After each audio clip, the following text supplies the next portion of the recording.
আসসালামু আলাইকুম প্রিয় বন্ধুরা, একটি আইপিএস এর কাজে আসছি। আমি আইপিএস এর আউটপুট বাইরে হইতেছে না, তারপরে ফ্রিজটা খুলে দেখলাম। তো এখন ফ্রিজটা আমি চেক করব।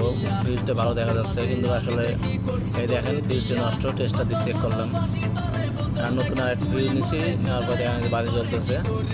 তো কোনো সমস্যা, নতুন ফ্রিজে কোনো সমস্যা নেই। এখন ফ্রিজটি লাগিয়ে নেবো, এটা নতুনটা। এই ফ্রিজটি ফিটিং করলাম, এখন আইপিএসের ভিতরে লাগাবো। লাগানো শেষ, এখন আইপিএসের প্লাগ আমি রানিং করলাম। তো এখন আউটপুট কিন্তু পাস হয়নি। এই যে হলুদ তারটা, প্লাগটা 3 পিন হওয়ার কারণে, ফ্ল্যাট টাইপ হওয়ার কারণে লাইনটা লুজ থাকে।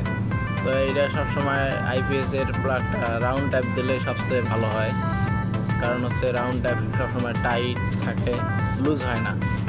এই কারণে আমরা রাউন্ড টাইপ সবাই ব্যবহার করবো, এই জন্য আমাদের জন্য সেফটি। আর এই আইপিএসটা